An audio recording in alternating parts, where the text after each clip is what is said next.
G'day everyone, welcome back to Lift Talk. This is episode 80, and Kelvin and I are joined by Zach Torrevillas. Fuck. Torrevillas. Kelvin was trolling me, Zachary and he confused me, and anyway, here we are. Zach, thanks for joining us, man. That's all right. It's a pleasure to be here. I don't actually know how to pronounce your last name because everyone just calls you ZT. Yeah, I know, right? So back in the early editions of Lift Talk, I used to ask people their first memory of physical culture and what like inspired them to get into the gym. So I want to ask you yours. So my answer to that would also be what your answer would be, which was because I wanted to be better at basketball. The first time I joined the gym was because I wanted to jump higher. Because like if people listening know me, I'm like quite short. I'm like 5'3", short king. And all I really feel had tall in this room today. Let's go. all I had in an advantage in basketball at the time was being able to out jump most people. So I want to try and keep out jumping people. And yeah, so all I do was squat, hit some legs, big leg presses, stuff like that. Eventually, my best mate at the time introduced me to powerlifting, and it's kind of how it kicked it off. But yeah, definitely to start, just get better at basketball. I'd hit big leg days like 2-3 times a week and just like jump all the time. Did you ever dunk? No. Damn. I got very close to touching the rim. Nice. That's But pretty. I could- at I 5'3", that's pretty good. Yeah, I could consistently like pogo and touch the bottom of the backboard like 10, 15 times in a row though. So I was able to like get up You and know, I can, rebound people. I can touch the backboard. Yeah, it's not that difficult. Oh, I mean, you got a good squat, so you should be able to touch the backboard. thanks. Did you Yeah. see Charles Kafusi in the warm-up room at Nationals? Had his like full stiff sleeves on, and he was like grabbing the rim between Yeah. squat attempts. Oh, at Open Nationals. Such a goose. Basketball court. I love him. So Zach, for me, like when I think of you, you're one of like the really, really positive people in powerlifting. And the first thing I want to ask you is like, what is it that makes you so positive and happy to be around powerlifting? What do you love about powerlifting? The first thing, and it's the reason why I fell in love with powerlifting in the first place, is because whenever someone hits a PB, they're always generally pretty happy, and especially at a comp, there's always something to be happy about. Like someone will take a win somewhere, people take losses too, but I do find for the most part, like everyone brings a somewhat positive culture to the sport on the day because we're all there for the same thing. And in training, I found it really easy to enjoy training because I could always find a way to stack wins. And then as I became a coach, it was all about making sure my clients could stack wins regularly too. Making sure that they always had like a positive outlook on training, making sure that whenever they stepped into the gym, they felt like they had a purpose to be there. And it's not just because there was a program written for them. And yeah, I do feel like there was an element of me back in my piano teaching days where I needed to bring like small wins with like the kids that I was teaching to teaching adults lifting. Because when it was with kids, it was like some of them don't want to be there. I had to find a way to like convince them that they wanted to have fun and have a good time. But with paying adults, it was easier, but I still had to bring that element of teaching them that there's something positive. And I feel like I could only do that if I saw positive things in the sport as well. Yeah, so you mentioned that like you see a lot of people are positive, but I actually don't necessarily agree. I feel like a lot of people are really like My lifts are in the trash, man. yeah, they're in the dumps. they're real negative about their own training. They make up ops and make up like pretend chips on their shoulder to make them like gain motivation or something. And I feel like you don't do that at all. You're always like, I'm here for everyone, part of the community, everyone's my friend type of thing. What advice do you have for like lifters who feel like everyone is against them? Like, do you feel like they're just making that up, or do you feel like it's real? Yeah. Well, yeah, I do feel like people make it up to, again, have a purpose to train. Like, Like the Michael Jordan thing where he used to yeah. Like make up stories about yeah. what people said about Like him to he- give himself Yeah, motivation. he like turns it into such a hyperbole where it's like, all right, now I have a reason to win. And I can definitely say the same for one of my guys from Omni, Ezra. he always tries to make an op out of like anyone in his weight class to give him a drive to train like hard and also compete hard. But for me, the way I see it is he only does it because he doesn't try and spin powerlifting into something a little bit more positive, as in helping him like with his longevity later in life, or just something else to do in fitness, because most people these days try and find something to do in fitness, right? And for him, I feel like if he didn't have powerlifting, he wouldn't actually be doing any training at all.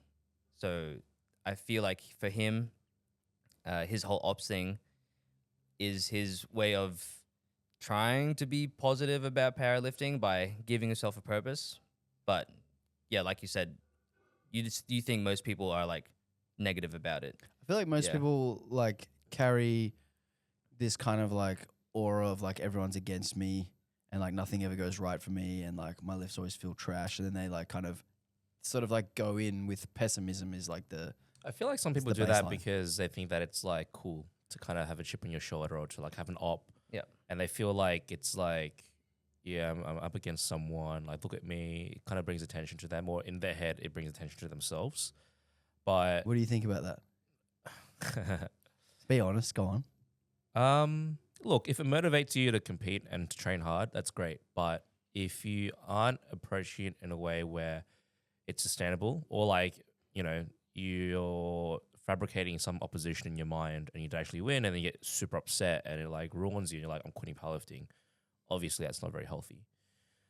I've always been someone who, for the most part, and Zach actually like has seen me start powerlifting from the very start. You're pretty much there from the very start, from the get-go. I've always been someone who mainly just focused on myself and just focused on my own training, focused on doing the best that I could.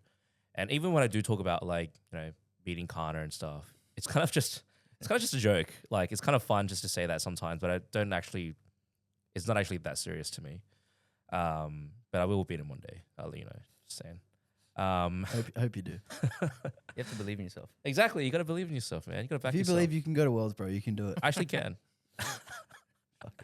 If you don't know what we're talking about, go back to our last episode. That was fun. But what I think about that, I think that it can be quite toxic to an extent, especially if you're a younger lifter and that's all you have in mind. But I think reflecting upon my journey, I wasn't always like this. I wasn't always, I think, like where I am now, where I'm just focused on myself and doing my own thing. Back when I started, when I was in 74 kilo class, it was quite competitive. You had, you know, Ed, what's his last name? Eric Zhang. Ed Zhang, Eric Hang. Who else? I think Lennox was in the same weight class. So was Tony Mai. Junior, yep, Tony Yeah, Mai. that was pretty fun, pretty stacked weight class. And I remember quite distinctively one comp. I think it would have been like New South Wales States or something in 2021 or 2022 or something. I was behind on subtotal, but I knew that I had a bigger pull than some of the other guys, and I was like, okay, it's time to chase. Like, it's time to like catch up. I was handling. You're handling me, and then I bombed out. Well, so what happened was he was like within range, and then he was like, all right, we're going to go hard on deadlifts. Yeah. And because I was training with him at Breakthrough at the time, I was like, all right, now you're good for it. But then his opener was like not too good, and he wobbled, which is what happened. 260. Yeah, 260. Did you cramp? That one I was didn't that the cramp, cramp actually. saga? I don't He didn't think. cramp on that one. It was after the second attempt. Yeah, so I Yeah. wobbled a little on the first one, but And then we went up on we the were like, second. I'm good 'cause for we it. were like We went his 270. Yeah, I was convinced it was a speed wobble because I've seen him do it in training. So was I. I was Yeah. convinced. They were like, nah, okay, we'll go up. And then 270, didn't get it. I think I started cramping on that one. Yeah. And then the third one I went out again, 270 again, failed. And then that was also the comp that I got drug tested. Yeah. He got pulled over. Like he took his shirt off, soft suit down. He's like outside crying. I was actually crying. Beth was like trying to console me. And then Beth taps him on the shoulder. He's like, hey, you're gonna get drug tested. She was like, there's someone here to see you. And I thought it was like, I don't know, my fucking Your mum family or or some something, shit, yeah. like a friend or something. That's fucking old man from SIA or something. Hey, buddy, I want to see your dick. Yeah, pretty much. I need to see you pee on its cup. Jesus. But with that being said, the reason why I bring that up is I don't think that I would be here if it wasn't for this experience, was where I figured out really quickly, like having all of these like oppositions in my head and like trying to chase and try to achieve things that were out of my control, didn't get me anywhere. Yeah, I mean, I think in that context, like in an actual competition context, you do actually have opponents. So like you do have ops. And when you're thinking about, okay, I'm strategically, okay, I got a bigger deadlift, I need to do X number. That's actually just a smart decision. I think where it goes wrong is when you develop this narrative in your head, or you get too concerned by what others are doing and it affects decisions that you make in training, that then end up self-sabotaging yourself because you were worrying too much about someone else and not worrying about what you needed to do. I think that's when it becomes toxic and can actually be just self-sabotaging. Kind of like when people just keep comparing themselves to what everyone else is doing, and they're like, "Oh, I'm not good enough. I'm not good enough." Or they did this load today, I need to do therefore it. I have to do this load today. Have or you I seen have that? to do more than them. Yeah, Yeah. dude, 100%. I used to do it back in the day. People used to do it all the time. Or You they know what? would That's try true. I and- used to do that. They try and rush. They try and rush their progressions because they wanted to, They feel like they their need to lifts catch go up. up faster, and they want to catch up. So Very they true. push themselves more, and then they end up injured or burning Overshooting out or and, whatever. Yeah, I feel like that's more of an issue. What do you think is what would you say to someone who's doing that? They're stupid. I wouldn't say that's stupid. I would just say like, it's just misguided energy. Like use that energy on good decision making, on pacing well, on thinking about your technique in the right way, On your accessories, communicating, accessories, like all the big rocks that actually make up the progress of the individual. Yeah. Focus on that stuff. Things that will actually allow you to progress. Because what you want and what your coach wants is you to progress. Like everyone is on the same page. Everyone wants to do the same thing. And in order for you to actually beat your ops, you need to progress and you need to get better. And you and your coach both want you to progress at the fastest rate possible, without injury popping up or anything. You want the same thing. So like your coach isn't holding you back when they give you a program. You shouldn't be thinking like, oh, how can I do more to catch up faster? Because you don't really have control over what others do. You only have control over your own rates of progress. So you can't just like take a shortcut to do that. You can't even really control your rate of progress, to be honest. You can only control You only control the inputs. Yeah, you can only control what you're doing in your training to hopefully have some meaningful outcome or output. But you can't even control the actual But effectively, you are the only one who can control your output. correct. Yep. Yeah. And you also cannot control someone else's output. So like it's not even really worth worrying about until you get to the platform, and then you make the decisions based on what they are doing, what you are doing. And then like that's when the actual like having ops matters. Something you mentioned earlier, Zach, was like about finding wins in training. I wanted to like go into that a little bit more because I think that's an interesting topic. In powerlifting, we can always be focused on the 1RM. Yeah. And like, because obviously that's what the sport is, right? It's performance of the 1RM. But that's not the only thing that sort of leads to that, peak of the pyramid. So when someone comes to you and they're like, having troubles finding the positives in training because that 1RM might not be moving, what are some other things that you can look to? What are some other things that you can focus on? What are some other indicators in training that someone is progressing without necessarily seeing that 1RM go up? I think the easiest one to generally pick up from is what are your other rep PRs? Like for me, I had spent so long doing a comp bench single. I think I didn't have anything else for like 5 years or 4 years with Beth. And I told her after open outs, I was like, look, I think I just need a top double on bench instead. So then every week became like, all right, new challenge. Let's see if I can get a little bit better from last week. My best all-time bench is like 150, but my best double was like 130, I think, or something, because I'd never touched it. So the way I was able to piece that for myself was, all right, let's hit my PB double, even though it's nowhere near my top single, but that's like my little win. And I take the same with my athletes who, we might have been running singles for a while, and I pull them back to a double or triple, and they're like, oh, I don't feel too strong. But I can always tell them, like, look, like, here's where your double was before, and it's, like, really close to your 1RM now. This is, like, a good indicator that we're making progress towards that top end again. I guess the next big thing would be like I made a post about it yesterday, like using an AMRAP as well. Sometimes you just need to hit like a big set to feel like you're doing something good, and that should it can indicate a rate of progress too. Depends how many reps you hit, I guess. Like if it's something where you're hitting like 5+ reps, then usually that's good. If you're hitting 10 or more on an AMRAP, I don't think it's like as valuable. It's like too far away from your 1RM potentially. So I feel like those are the two things that I usually get clients to look at, or people at the gym as well that aren't my clients, and they just feel like they're a bit out of it. Even some of the weightlifters too, they feel like, oh, they're like not that close to their 1RM, they're not progressing. But if you just hit like a snatch 3RM and it's 5 kilos before your 1RM, like down from your 1RM, I think that's like really close given the difficulties of that sport.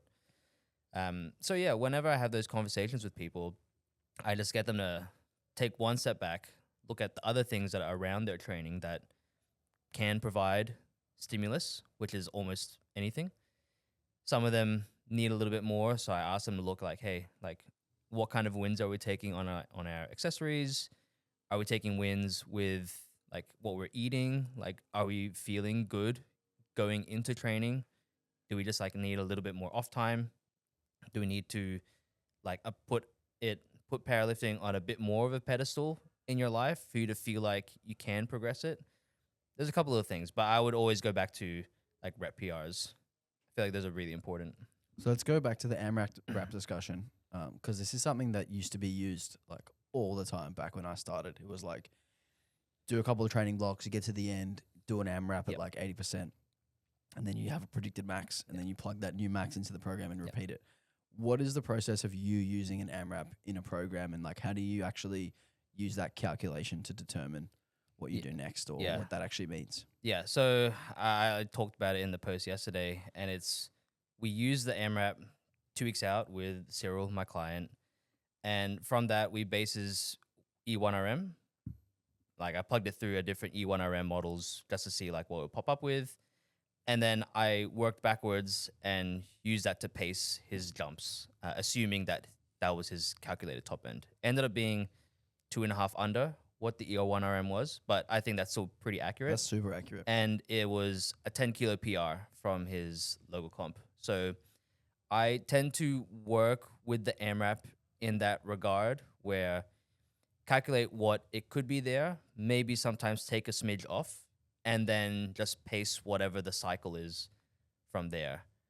Because the AMRAP can just give like a different shape of how the end of a block is. Some people like ending the block with like a 1RM PR. Some like doing it with like a big back off set. But I think an AMRAP is a great way to push and practice like something feeling heavy and having to grind through something. Like a squat, for example. Some people don't know what it's like to actually get close to failing a third squat. Like for me, I checked my stats the other day. I haven't missed a third squat ever. But I know what it's like because I always do a hard squat every comp. But I have some athletes who consistently like don't touch a heavy squat in training, and then their third squat on the platform is very dicey because they just not practiced enough with it. So I would say the AMRAP offers like an actual skill practice too, and just like effort. Like it's fun doing it, right? Like you used to do it all the time. I did it a lot back in the day with deadlift mostly because I just loved trying to do a deadlift AMRAP. And yeah, it's like really good trying to see what your limit is. Like that's what we're here to do in powerlifting. Yeah. I have a lot of issues with E1RMs, mostly because of people who misapply what it means. And what you said is really smart in that the load has to be heavy enough that you can't exceed a certain number of reps, because if you exceed a certain number of reps, calculation just gets crazy. It'll tell you that your 1RM's 20 kilos more than it should be. And the other thing is if you get that calculation at the end and it does spit out a number that looks a bit wonky, you know, plug it into another model and see what that says, or shave a little bit off so that you have a bit of like wiggle room there. I think that's really important.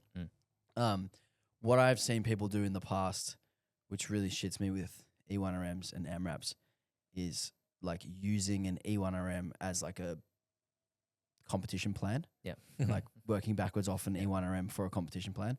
It never goes well.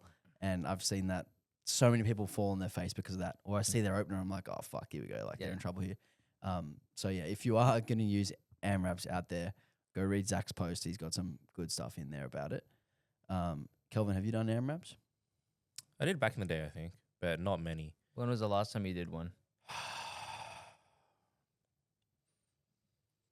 Can't remember. Damn. Yeah, I just can't remember when I did last time I did an AMRAP. I think I would have done an AMRAP on bench sometime before.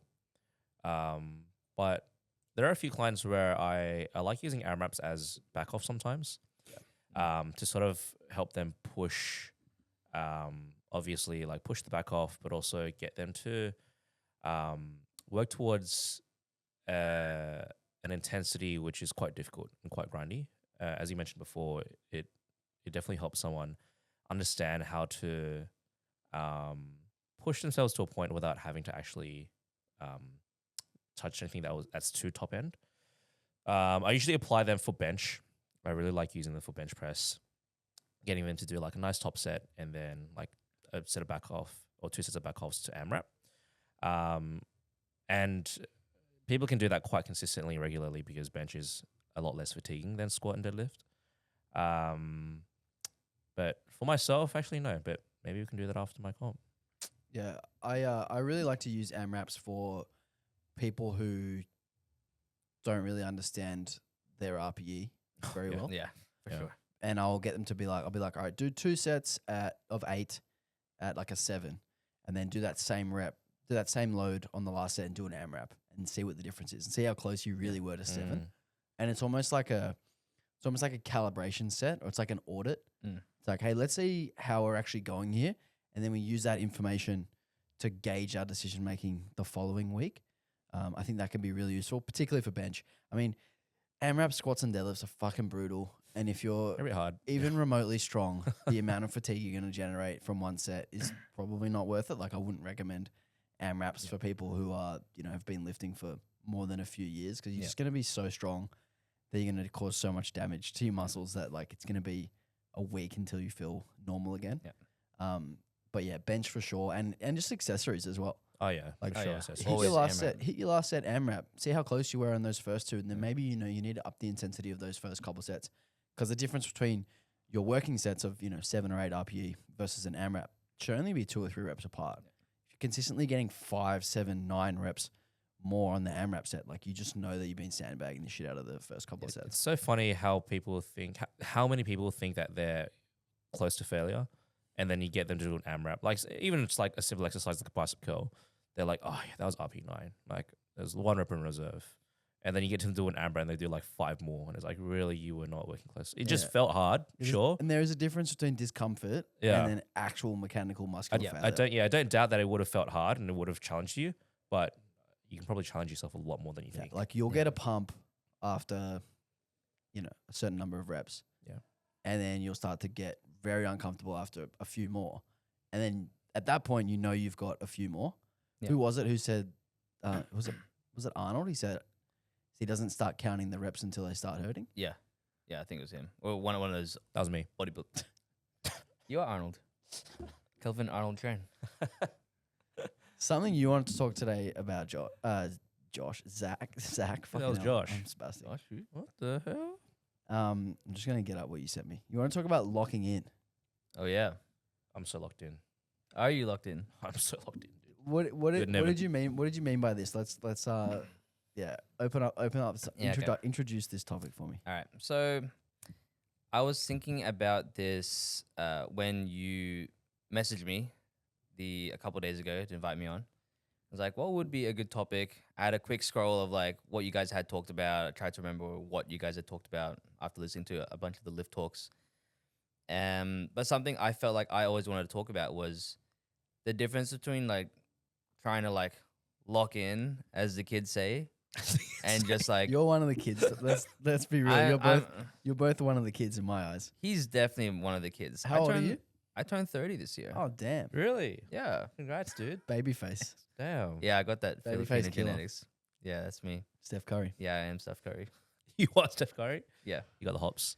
Yeah, the difference between like locking in and just like I guess like being in more of like a flow state with training or comp day. Like some people feel like, or like what's the difference between forcing yourself to lock in and then also knowing that when you just show up to train or compete, you're locked in, like you're already, you know what you're there to do. Yeah. Like do we find that there's a difference between, I guess I can ask Kelvin first. When you're training, do you find you need to force yourself to lock in, or do you feel like you can kind of just like show up and you're in the zone, get it done? Good question. And then is it different on the comp day? There are definitely sessions when I feel like I gotta lock in, man. Like, But is it just training, or is it like locking your whole life in, like locking in? Because people will be like, "Oh, I got to lock in on my diet. I got to lock in on this. I got to lock in on that." Like, are you talking about all areas here, or just training? Yeah, we could cover that too. Like, oh man, if you talk about that, whew, Kelvin's never locked in a day in his life. I'm anti locked in, man. No, I'm kidding. I think when it comes to training, I think, look, I'll speak from a personal experience. Usually when I train late, so it's been a full day of work, I haven't had an opportunity to train during the day because I might have had sessions and stuff. I find that at night I really have to like get myself into a zone, and usually at city strength as well. After like 7 or 8 p.m., it's pretty quiet. So definitely need to get myself in a spot where mentally, especially if it's a heavy day, heavy session, mentally I have to be very present. But it's honestly hard sometimes. Like I just don't want to. Sometimes it's just like I don't want to lock in, man. My brain's just not there. Like my brain's being used up all day, and the juice is not there. But I think where I find myself most comfortable when it comes to training is usually in the afternoons, and I would have done a bit of work, felt a bit productive. There's people around me at the gym who's also training. I feel most, I guess, like primed to train then. But if we talk about locking in my whole life, right? Like if we consider all externals, I would say that I am relatively there. I am somewhat there, but I wouldn't say that I'm 100% like locked given into what you have, you Given- feel like you're like there. It's all relative, though. Given right? all Yeah, it's all factors, given in like work, business, and stuff like that, I think that I'm doing a pretty good job at locking in. Okay. Yeah, I feel like it's all relative. I feel like everyone has sort of like a baseline. Yeah. Everyone has their 5 out of 10 or 6 out of 10, which is like just how they normally live life. And then I wouldn't say that that's like locked in. I would just say that's like the average week, the average day. And then everyone has the ability to turn the dial up. But based on life circumstances, based on, kids, family, or whatever else, some people can only turn that dial to 7. Some people can only turn that to 6. Some people can turn it all the way to 10 and also sustain 10. So like when I think about this concept, I always think about like how much does your life allow you to give, and how much are you willing to give and potentially sacrifice from your life in order to lock in, because answer's going to be different for every person.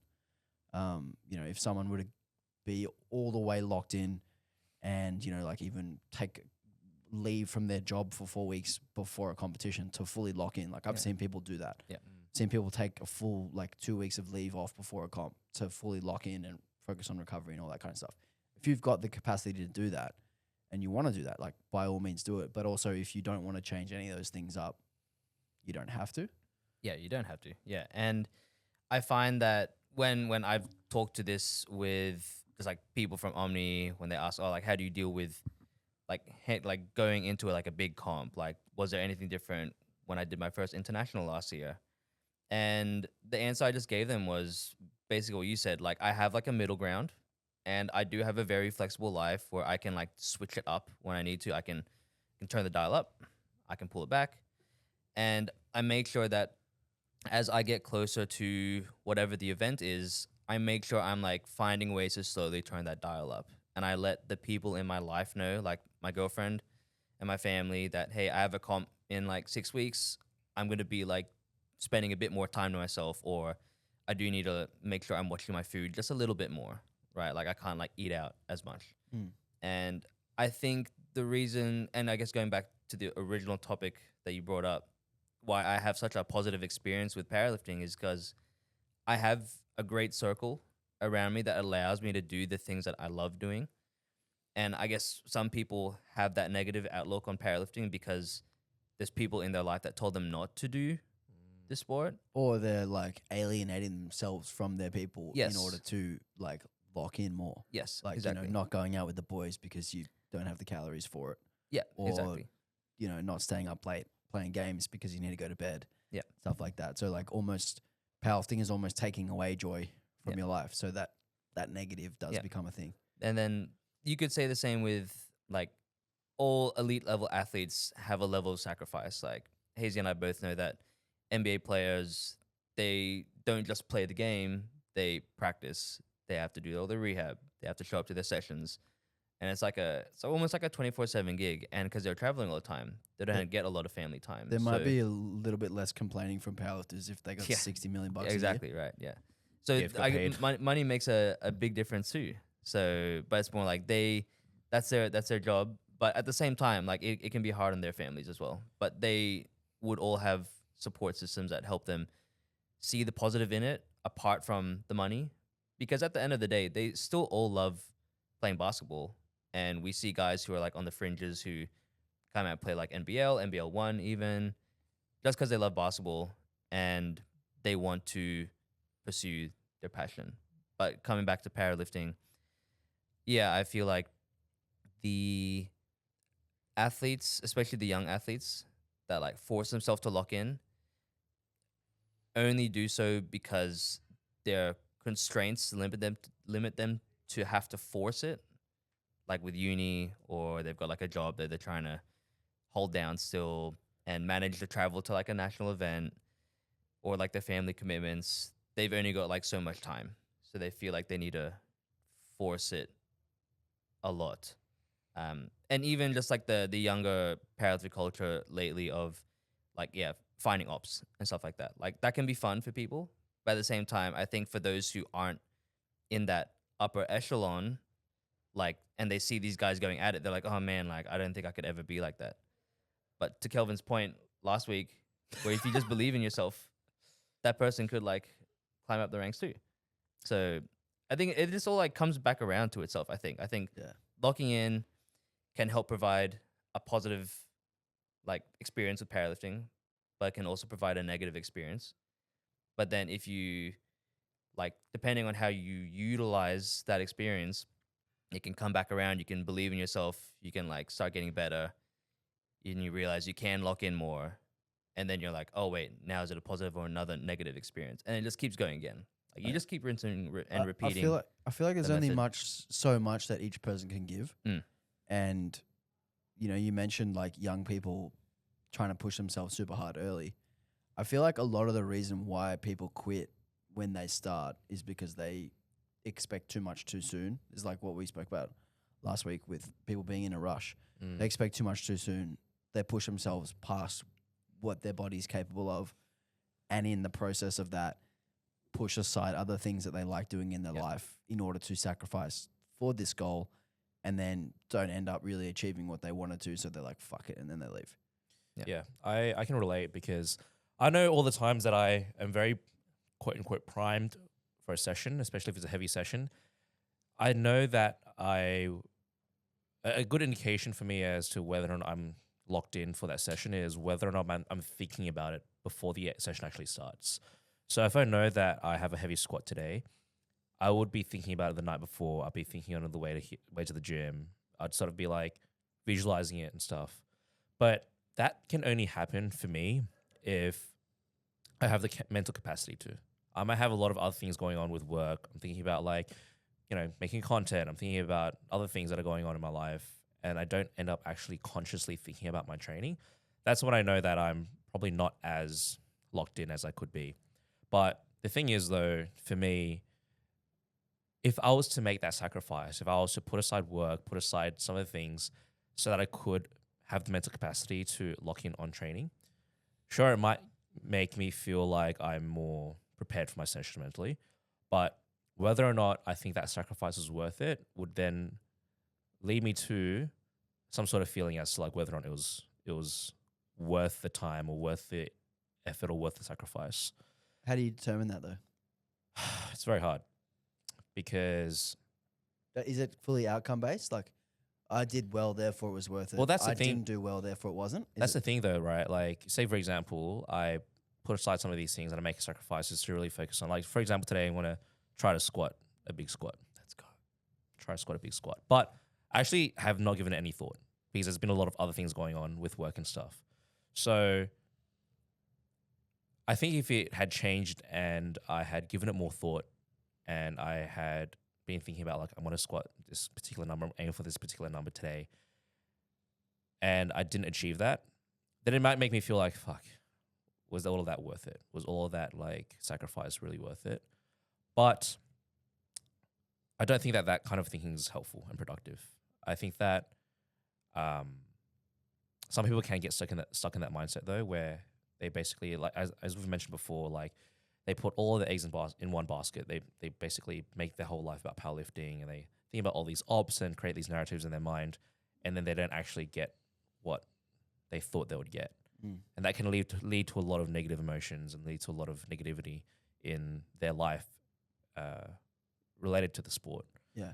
I feel like powerlifting is quite unique in that aspect because we have so few opportunities to, like, show our performance. You know, people might do 2 comps a year. Some people do 1, some people do 3. And like you said, it is putting all your eggs in one basket. You could just wake up and have a day where you just have a runny nose in the morning, or you had a shitty sleep for the last couple of nights, or your kids didn't sleep well, therefore, like, or you had a big fight with your partner 2 days before and it was, like, playing on your mind. And then all your eggs are in that basket of a day that just wasn't going to be your day anyway, no matter what you did leading up to it. And that's one of the great things about, you know, weekend sport or, you know, sports where they play multiple games in a week, is that they get many opportunities to test whether they've improved, and they get to test these skills all the time. And when you lock in for a period of months to then have a disappointing performance, it may not actually be a reflection of all the work that went into it. You may have just had a bad day. You may have just, like, you may have made a bad decision for one of your attempts and then it kind of derailed the whole day. Like, if your third squat was, like, 2.5 kilos too heavy, but because you missed, you've now lost 15 kilos on your total, and then therefore you didn't achieve the total that you wanted or the placing that you wanted, and then now you can question whether all that training was worth it. But it was one decision or one bad thing that happened. And that's also, and like, I think it can be really hard for people to sort of, like, come to terms with that because it is just one event, and it is kind of a, did this go well, therefore was it worth it question that you ask yourself. Yep. When, like, that's not really the reality of the whole thing. It's Yeah. like all that training that you did leading into it, it wasn't wasted because you still got stronger during that training. You maybe just didn't reflect it on the day. Like, maybe just the day itself wasn't what you wanted, but the rest of it actually was. So it was still a positive. I think that's it goes back to what I was saying about the outcome, right? We don't necessarily have control of what the outcome will be, what the output will be. But what we do have control of is actually how we feel about not achieving those outcomes. I don't think that's true. I think that you have control of what, like, how you want to see it or what perspective you want to see it. Obviously, you're going to feel upset and disappointed. How you feel is how you feel. Like, your emotions never lie to you. How you feel is how you 100%, feel. I agree. But what I'm saying is, I think you have control of, like, what perspective you want to see things from. Obviously, you can see it as a failure if you want, and that's going to make you feel like shit or even worse. But you can also obviously sit in your feels, feel a bit disappointed and sad, but also understand that that wasn't a true reflection of your true strength. I feel like that just depends on your your personality type as well. Like, for me, as you guys know, like, you literally said it before, I'm quite a positive person. No matter what, the bad thing that happens to me, whether, like, I tweak my adductor or I tweak my SI or, like, I miss a lift at a comp, I'm always gonna, like, find something positive out of it because I'm an optimistic person. But if you're, like, a pessimistic person, then it's very easy to, like, take a training session or even, like, a single rep and be like, that sucked, bad session. Do you think that optimism can be, like, learnt or developed? I think it can be developed in the right method of training, and that's just, like, learning to take your time with it. Like, the people, like, of any age that find powerlifting and then rush, that's when it's easy to lose that optimism because you might be optimistic at the start, But then when you try and speed things up to get to a point and then you get injured or you start missing lifts all the time, then you're just going to create that downward spiral. So it's all about like really stacking blocks, but no, it doesn't even have to be big blocks initially. It's like taking it a bit at a time. I feel like that's how like lifters like you and I, Hazy, who've been around for like a decade and a bit more, like you can still find a way to keep going just because you know what's out there, but you're optimistic that you can find a way to get a little bit closer each comp, or at least even your own personal Just be goals. better, Get yeah. a little bit closer, yeah. Yeah, I feel like optimism is something that kind of comes with like proof of concept of things going well. And if you put too much pressure on yourself, or your coach puts too much pressure on you, or you're constantly focusing on the negatives, or your coach is constantly bringing up the negatives, or your training is perhaps too heavy to the point where you are making more mistakes or you are missing more lifts. Like those decisions that you make in the program, the loads that you use, the reps that you use, the exercises that you use, all those things can actually give you a positive or negative experience based on the decision that you make. So like if you are noticing someone does have a pessimistic or negative outlook on their training, give them things that are going to make them feel good. Yeah. Give them things that they want. Yeah. Give them rep ranges that they like. Give them exercises that perhaps allow them to, you know, display their technique in a positive way, as opposed to stuff that, you know, is really, really hard for them and really difficult and challenging. But there's definitely things that we can do as coaches to like facilitate people being optimistic and positive. Yeah, Yeah, for sure. agreed. It's funny, you mentioned like when you go into a session to lock in, you need to be thinking about the session. For me, when I feel good about training, if I walk into the gym and I'm like really excited to get under the bar, then I'm like immediately locked in. But if I get to the gym and I'm like, fuck, I just can't be arsed and I don't want to I don't want to have to like drag myself to do 70 kilo warm up. It's so hard for me to turn that around. Like I really, really struggle to like get into a session and like feel more locked in if I don't feel like doing it. I feel like it happens for me like the second I walk in. It's like, if I'm happy, we're good to go. If I don't want to be here, it's just going to be what it's just. I'm just going to go through the motions. I think I can develop it as the session progresses. Like if, for example, with squatting, as I start squatting, 70 starts to feel good, 120 starts to feel good, then I get a bit of confidence. I'm like, okay, it seems pretty good, feels pretty good now. But I know that if I do come in thinking about that session, I'm visualizing what I'm doing, I have given it some mental attention, I do start off a bit better. Yeah. But I can develop it. Yeah. I also feel like when I'm the same as Kelvin, like I can be thinking about it, a couple hours beforehand, maybe even the moment I wake up. But I allow myself to keep it in the back of my mind while I still get my day going. Or at least if I plan what time of the day I'm going to train, like sometimes I like training a bit more in the morning, or I save it for the afternoon where like I've got like the team around me to G me up for like a big squat.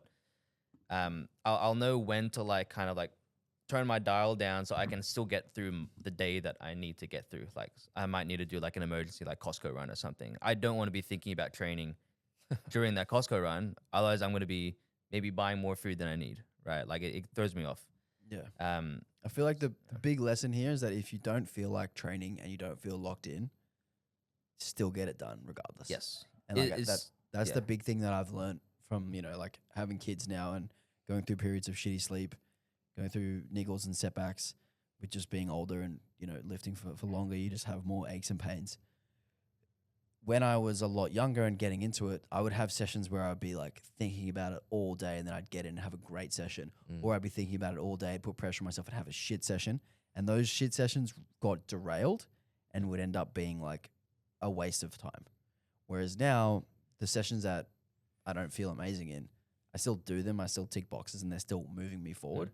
So I think that's the big key is like learning when to just suck it up and get the session done and how to suck it up and get the session done when you don't really feel like it. Like that's a really important skill, and because you're probably going to experience in your lifting life more sessions that you didn't really want to do than ones that you really were really excited to do. Yeah. And I definitely think as coaches, it's easy to know when we have a client that needs help with that, given their schedule. Like for me, I have like one guy that works ICU nurse stuff, so he Fuck that. does 3 or 4 like 12-hour night shifts like a week, basically, and it's really cooked. So the way I work my programming for him is I give him his easier sessions, or the ones that he'll like, during that period, because at least he has something to look forward to. Yeah. And then I still give him some like work stuff outside of that, which is usually on the weekend. So it's like he can tick those boxes, but still feel somewhat productive. You know, a really good example of this about feeling good when you go into your sessions is Josh Lanivia, because he does shift work. Yeah. And he does not have structured sessions. Like he doesn't train on a Monday and then a Wednesday and whatever. He literally has his work schedule and then just works his training around his work schedule and just does his best to feel good going to that session. And I see him. He comes in here all the time. Like, how you going? He's like, fucking tired, man, but we're gonna get it. That's And then what he hits a PB. says. Yeah, he's crazy, bro. Yeah, and he's one of the strongest guys in Australia. He's honestly like such a good example of like just have a positive outlook and give it a crack. Yep. Yeah. Also pretty gifted. Yes. I would tell him I reckon he could go to Worlds. He can go to Worlds for sure. Yeah, do you reckon? Yeah, I reckon. Yeah, he I can go reckon to he's Worlds. got it. He's got it. He's I got it. reckon he believes in himself enough. I reckon he's got enough belief to go to Worlds. I believe in him. I back him. Oh dear. All right, Zach. So you got a few international meets coming up where you are coaching. Yep.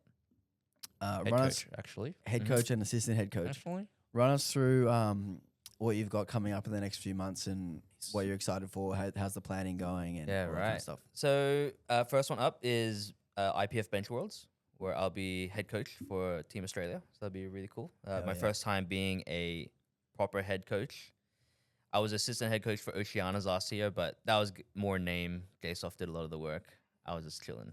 But being head coach this time around, giving me a pretty good outlook on what it means to get a team ready for like national events, like helping Beth and Raz get like output people ready. It's a bit different. There's no like we're not thinking about like state points and stuff like that, and it's a bit more like individual lifter performance based. But at all these international comps, that's the extra layer to think about. And also a lot of the lifters and the coaches are people that I don't talk to that regularly. So getting to like try and know them in the best way that I can has been a good teaching tool of, one, how to communicate effectively with people you're unfamiliar with. And the second thing would definitely just be knowing how to work all the back end admin stuff. I feel like I've gotten a little bit better at making sure I've got timelines sorted, making sure I manage people like correctly, like no micromanaging, just like let them do it. And if they have any questions and stuff, like I try and make sure that I'm someone that they can talk to or feel comfortable with. Even the athletes too, like if they have questions or concerns about, you know, like when the banquet is or something, just like simple stuff like that, like making sure that I am a person that they feel comfortable talking to. But I am very keen for that. I feel like we'll have a couple good lifters who will podium, maybe some that will come first as well, which will be good. I think Mitsu's pretty high up there. Yeah, Mitsu. Natalia Lashinsky, pretty good as well. I think Beth is nominated 4th in the Open 84s. So yeah, we've got a couple hitters, which will be fun. Next one right after that, I'm just platform coaching at Open Worlds because it's like 10 days after bench. So I'm just going to hang around in Europe and then help with a lot of the front end work of that week, because we have, I think, 8 or 9 of the lifters Australia is sending are in the first 3 or 4 days of comp. So I'll help out with that. That one will be fun. I'm looking forward to attending my first Open Worlds. And I'm glad that I'll be doing it as a coach first, so I can just kind of like see what the vibe is like before, hopefully, fingers crossed, jumping into an Open Worlds to compete myself. Like, do you believe I could? fucking believe in Zach so much, dude. You do? I believe in you. I don't. Thank you. Such a hater. That's dude. my up. He's Yeah. got Now I'm he's locked literally in. up. I'll happily be. Now Right? I'm locked in. Hey, whatever motivates you, brother. Whatever gets you Actually, over you're the getting line. two kinds of Yeah, motivation I right get now. two You motivations can now. print off my face and put it on the. Put it on And the then you can board print my at home. face. I'm gonna print your face, put on my belt. I was like, Yeah, hell this is yeah. my motivator. But that'll be good. And then I will be assistant coaching at sub junior and junior worlds. Assistant in head South coach. Africa. Assistant head coach, yes. Don't And sell yourself short. thank you. Thank you, Mr. Team International Team Manager. That'll be good. I'll be partnered with Adam Jones as head coach there, and then Connor Ross as the other assistant head coach. That'll be another good one. I didn't realize when I did the level 2 course this year that I was going to get a lot of opportunities really quickly. Like I nominated myself, put my name out there, like, cool, maybe I'll get one of them. And then when they gave me a head coach and assistant head coach at 2 like world competitions straight away, I was like, oh, okay, it's gonna be a big year. And it's May already, and that course was in January, so it was like fucking Yeah, it's flown Yeah, by. man. flown by. Nice flown. Yeah. I am excited for Sub Junior Junior Worlds. It'll be really cool to see the difference between like a lot of the, I guess you could say, like the veteran lifters at Opens, and then all the younger lifters at Sub Junior Juniors fun. who they're like the up and coming. You know, some of them are already like at that open world podium level anyway. But it'll Yeah. be cool to see how they all operate too. And yeah, we have a lot of talented Australian sub junior and junior lifters too. So I'm really keen to see how they do. Hopefully a couple podiums this time, and just really make sure the team works well together. I don't think anyone's been officially named onto that team yet though, so no organization stuff that I've had to do yet. But But that'll be a couple of weeks away, I think. Yeah. yeah. But yeah, that's pretty much the ones that I'm gonna be coaching at this year. So it's exciting stuff. I'm really excited. Yeah. And then Equipped Worlds next year. Oh yeah, for sure. Yeah. Oh yeah, we'll Where compete. you'll there. go. Yeah. You'll be there. Yeah, fuck yeah. Yeah. Do you know where it is? That's my only chance to get No, to. no. That's In my only Japan. chance to get to Japan. Worlds, Yeah. Kelvin. Do you believe in me? I fucking believe in you, dude. I truly do. Actually, I have some hesitations about you. Fair enough. I don't really believe in myself either. That's why you'll never make it.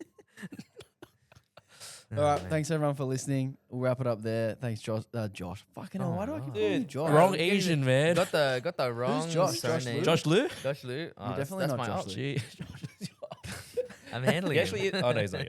He is Well, your- he is. He's a 66. Oh, he is He- your. Oh, yeah. that's He- true. he I beat keep thinking you. 74s. Yeah, he beat me. Yeah. He came. He's going to Worlds. second. Yes. He came. Yeah, he is going to Yeah, Worlds. yeah. Yeah. Fuck, Zach, you All suck. right, I'm thanks, handling him. Zach, He sucks. for Zach. joining us. We'll talk to you guys next week. Ciao. Bye-bye. Laters.